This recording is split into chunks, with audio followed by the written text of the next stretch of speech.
कहां पर गलत थे मैं आपको बताती हूं। हम गलत थे कि हमको लगा कि वो इस हद तक नहीं गिर सकते। आपको ये अंदाजा नहीं था कि लड़ाई कितनी मुश्किल है, गोवा के बाद, अरुणाचल प्रदेश के बाद, कर्नाटका के बाद, मध्य प्रदेश के बाद। अगर आप जैसी राष्ट्रीय प्रवक्ता ये कह रही हम उनके ओछेपन, उनकी गिरने की हद को नहीं समझ पाए।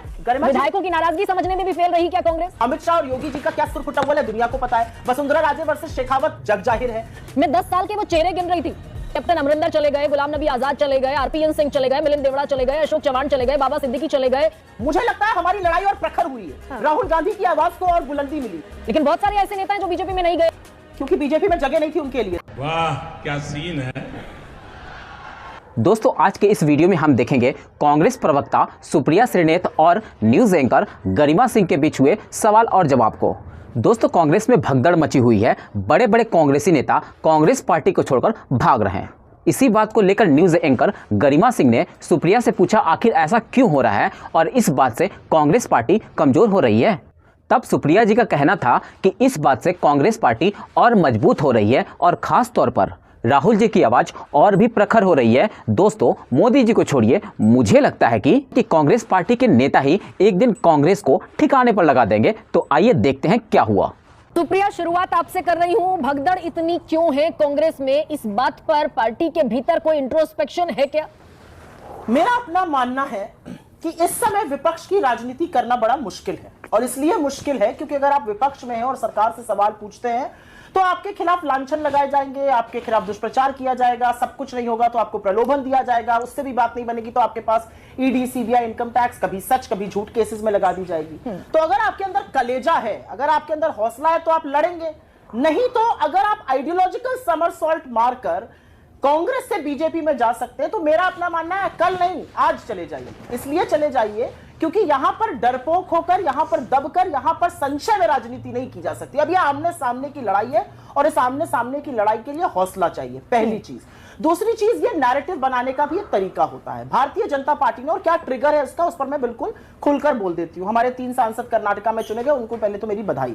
लेकिन हिमाचल में क्या हुआ? हिमाचल में हमारे कैंडिडेट अभिषेक मनु सिंघवी जी चुनाव हार गए। इसलिए हार गए क्योंकि क्रॉस वोटिंग हो गई। यहां पर मैं एक चीज कहना चाहती हूं और यही भारतीय जनता पार्टी की असलियत है। उन्होंने क्यों 25 सिर्फ उम्मीदवार होते हुए उस पार्टी के खिलाफ कैंडिडेट द्वारा, जिसके पास 43 थे, उनके पास हमेशा से एक प्लान था। हम कहां पर गलत थे मैं आपको बताती हूं। हम गलत थे कि हमको लगा कि वो इस हद तक नहीं गिर सकते, वो ऐसा नहीं कर पाएंगे, वो हमारी गलती थी। सामने वाले के गिरने की कोई हद नहीं है। सामने वाले ने कोई भी मान्यता, कोई भी मर्यादा, कोई भी नियम, कोई भी कानून, कोई भी लोकतंत्र की परिभाषा ताक पर रखकर। सुप्रिया जी, मैं इस पर आऊंगी कि भाई आपको ये अंदाजा नहीं था कि लड़ाई कितनी मुश्किल है, गोवा के बाद, अरुणाचल प्रदेश के बाद, कर्नाटका के बाद, मध्य प्रदेश के बाद। अगर आप जैसी राष्ट्रीय प्रवक्ता ये कह रही है कि कांग्रेस को ये अंदाजा नहीं था तो ये भी चूक हुई क्या पार्टी से? गजब बेइज्जती है कि अंदाजा नहीं था। नहीं, हमें अंदाजा इस बात का नहीं था कि सामने वाला 25 वोट लेकर 43 वोट वाली पार्टी के साथ इस तरह का षड्यंत्र रचने की लोकतंत्र में सोच रहा है। लेकिन वो हमारी चूक थी और इसलिए चूक थी, मैं मानती हूं चूक थी, क्योंकि जो पार्टी 1 साल के मेयर के चुनाव के लिए 36 बैलेट पेपर में अनिल मसीह की मसीहा बनके खड़ी हो जाती है, वो तो ये करती।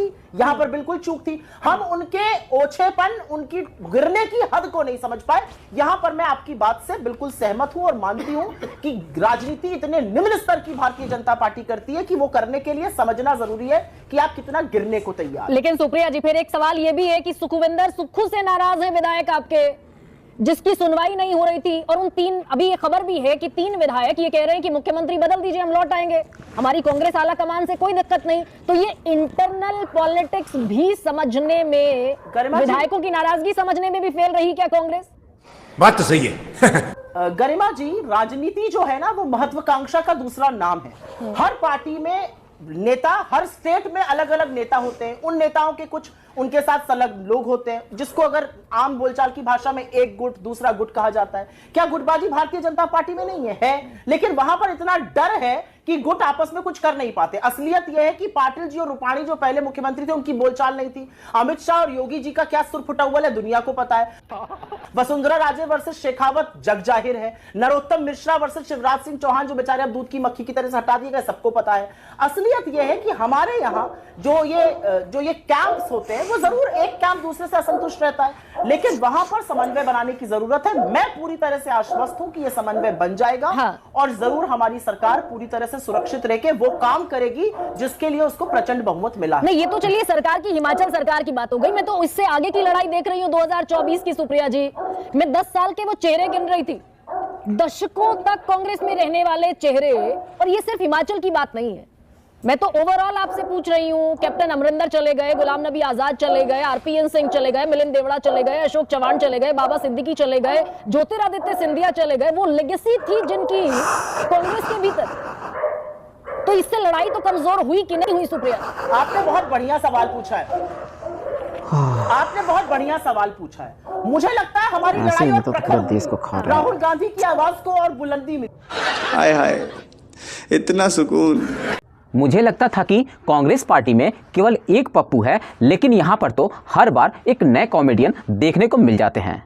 इससे वही बात कहूंगी, आज की तारीख में अगर कोई कांग्रेस छोड़कर भाजपा में जा सकता है, क्योंकि हमारी विचारधारा में जमीन आसमान का रात दिन का अंतर है, तो वो कभी कांग्रेस का शायद था ही नहीं। लेकिन सुप्रिया जी एक सेकंड, आप कहते हैं कि बीजेपी ऑपरेशन लोटस करती है, सीबीआई का, ईडी का, छोटा सा इंटरवेंशन ले लीजिए।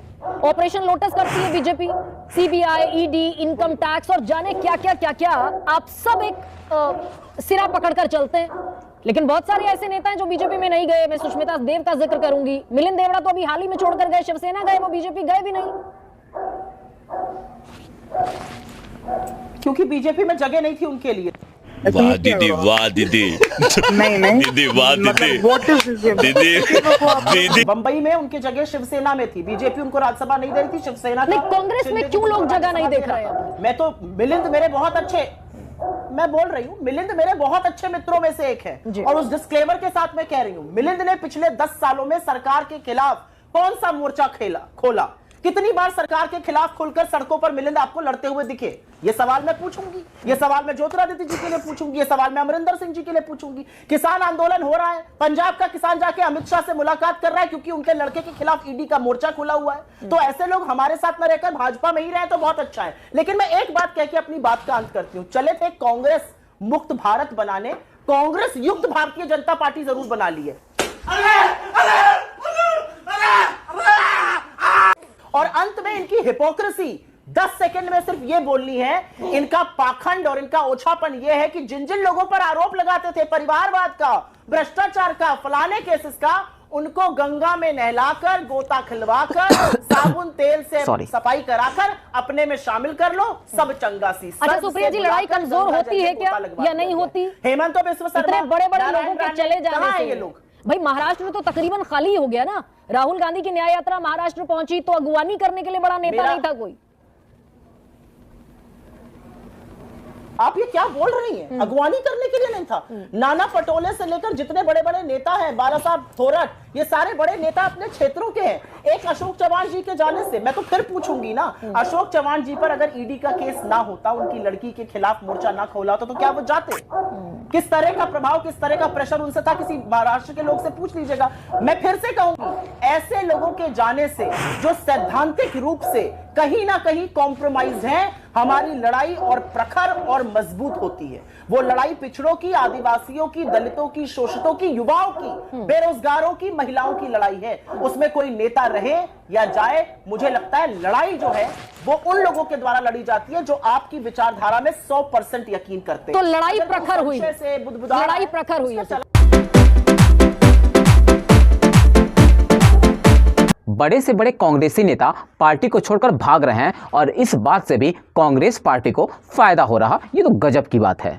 तो आज का वीडियो आपको कैसा लगा हमें कमेंट बॉक्स में बताना बिल्कुल भी ना भूलें, और जाते जाते वीडियो को लाइक, शेयर और चैनल को सब्सक्राइब करना बिल्कुल भी ना भूलें। तो मिलते हैं आने वाले नए वीडियो के साथ, तब तक के लिए जय हिंद, जय भारत, वंदे मातरम।